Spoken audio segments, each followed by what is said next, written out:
Good morning. Exercise 8.5 के question number 1 से शुरू कर रहे हैं हम। तो यहाँ पर आपको कोण ADC का मान ज्ञात करना है। ओ केंद्र वाला एक वृत्त है और हमें कोण ADC का मान ज्ञात करना है, ADC। जबकि हमको AOB दिया है 60 अंश और ABOC दे रखा है 30 अंश। तो हम जानते हैं कि वृत्त के केंद्र पर किसी चाप के द्वारा केंद्र पर अंतरित कोण शेष भाग पर अंतरित कोण का दुगना होता है। तो AOC जो ये है, AOC ये कोण ADC का दुगना होगा। तो AOC बराबर 60 धन 30 90 अंश, तो ADC का मान आ जाएगा 90/2 45 अंश। तो इस तरीके से हम इस तक पहुँचेंगे। तो आपने लिखना कैसा है ये देख लीजिए आप कि कोण AOC बराबर कोण AOB धन कोण BOC, तो 60 धन 30।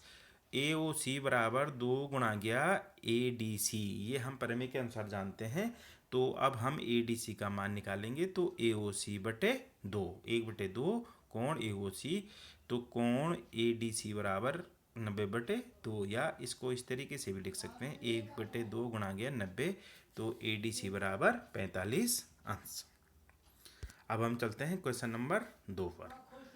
किसी वृत्त की एक जीवा वृत्त की त्रिज्या के बराबर है। जीवा द्वारा लघु चाप के किसी बिंदु पर अंतरित कोण ज्ञात कीजिए तथा दीर्घ चाप के किसी बिंदु पर भी अंतरित कोण ज्ञात कीजिए।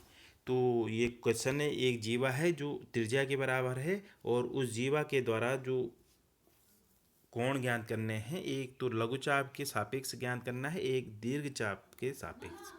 तो इसको हम एक बार समझ लेते हैं कि माना एक वृत्त है और इसको हमने एक कट किया, और इसके बाद हम ये समझेंगे कि दीर्घ चाप कौन है और लघु चाप कौन है। पहले भी मैं आपको इसको समझा चुका हूँ, फिर भी आप समझ लीजिए कि ये जो छोटा वाला पार्ट है इसको कहेंगे हम लघु चाप, और इसके द्वारा जो अंतरित कोण होगा वो इस तरीके का होगा। इसको आपको ज्ञात करना है। लेकिन दीर्घ चाप में आपने किस तरीके से देखना है, आप इसको समझिए। ये लघु चाप था, तो लेकिन जो शेष भाग बचा इसको कहेंगे हम दीर्घ चाप, और इसके द्वारा जो अंतरित कोण होगा वो इस तरीके का होगा। तो ये कोण भी आपको ज्ञात करना है। तो मैंने इसके लिए एक चित्र न बनाते हुए 2 चित्रों से आपको समझाने का प्रयास किया है। इसको समझिए कि जो लघु चाप द्वारा अंतरित कोण है जीवा AB के द्वारा, वो है ACB। एक तो हमें ACB ज्ञात करना है और इसके साथ हमें दीर्घ चाप के द्वारा भी अंतरित कोण ज्ञात करना है। तो AB के द्वारा जो दीर्घ चाप है वो है ADC। तो ये आप समझ रहे हैं कि आपको लघु चाप द्वारा अंतरित कोण और दीर्घ चाप द्वारा अंतरित कोण दोनों कोण ज्ञात करने हैं। तो अब चलते हैं हम इसके पहले चित्र की ओर कि जीवा AB त्रिज्या के बराबर है। जब जीवा AB त्रिज्या के बराबर है तो हम ये कहेंगे कि AB, AO और OB तीनों बराबर हैं, और एक जो त्रिभुज की आकृति दी हुई है समबाहु त्रिभुज बन गया ये त्रिभुज ABO। जब इसकी तीनों भुजाएं बराबर हैं तो तीनों कोण भी बराबर होंगे, और जब किसी त्रिभुज के तीनों कोण बराबर होंगे या अर्थात वह समबाहु त्रिभुज होगा तो प्रत्येक कोण 60 अंश का होता है। ये हम पिछले चैप्टर में भी आपने इस तरीका का एक क्वेश्चन किया था। तो हम ये जानते हैं कि समबाहु त्रिभुज का प्रत्येक कोण 60 अंश होता है। तो हमने लिखा जीवा AB त्रिज्या के बराबर है। AB बराबर AO बराबर OB। अब आपके पास समबाहु त्रिभुज ABO में तीनों कोण बराबर हो जाएंगे। AOB बराबर कोण OBA बराबर BAO, और तीनों कोणों का मान आ जाएगा 60 अंश। हम जानते हैं कि समबाहु त्रिभुज का प्रत्येक कोण 60 अंश होता है। और अब हम जीवा के द्वारा जो केंद्र पर अंतरित कोण है इसके बारे में बात करेंगे। तो इसको देखेंगे आप कि जो AOB है, अब हमें ये मालूम हो गया कि ये 60 अंश है। तो इसके द्वारा जो वृत्त की परिधि पर स्थित किसी भी बिंदु पर जो कोण होगा वो इसका आधा हो जाएगा। तो कोण ए सी बी हो जाएगा 60/2, तो ए सी बी का मान आ जाएगा 30 अंश।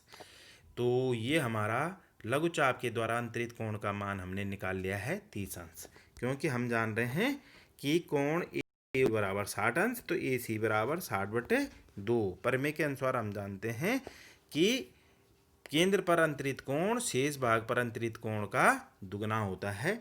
तो पहला पार्ट हमने कर दिया लघुचाप द्वारा अंतरित कोण।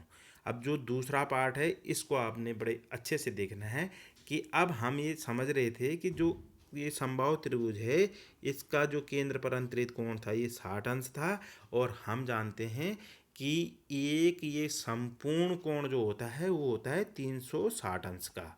तो अगर ये 60 अंश का है ए ओ बी, तो जो इसका बृहद कोण है ये वाला, ये 360 में से 60 अंश माइनस कर देंगे तो ये आ जाएगा 300 अंश। तो जो कोण ए ओ बी बृहद कोण ए ओ बी है उसका मान आ जाएगा 300 अंश। और यहाँ पर भी हम प्रमेय का यूज करेंगे कि जब बृहद कोण ए ओ बी बराबर 300, तो इस चाप के द्वारा जो ए डी बी है वो 300 का आधा हो जाएगा 300/2, और इसका मान आ जाएगा 150 अंश। तो इसको किस तरीके से लिखना है ये आपने समझना है कि हमने लिखा केंद्र ओ पर अंतरित बृहद कोण बराबर 360 ऋण 60 बराबर 300, तो बृहद कोण ए ओ बी बराबर 300 अंश। और अब हम ए डी बी निकाल सकते हैं 300/2 बराबर 150 अंश। तो मुझे लग रहा है कि आप दोनों क्वेश्चन समझ गए होंगे। दूसरा क्वेश्चन थोड़ा टिपिकल है, आप इसको पहले समझेंगे, पूछा क्या है, निकालना क्या है और दिया क्या है, इस तरीके से आपने देखना है और फिर आप इसको कर सकते हैं। फिर मैं अगला वीडियो लेकर आप तक पहुंचूंगा। पहले आप इन दोनों क्वेश्चन को समझिए, लिखिए और फिर नोटबुक पर भी नोट करिए। Thank you.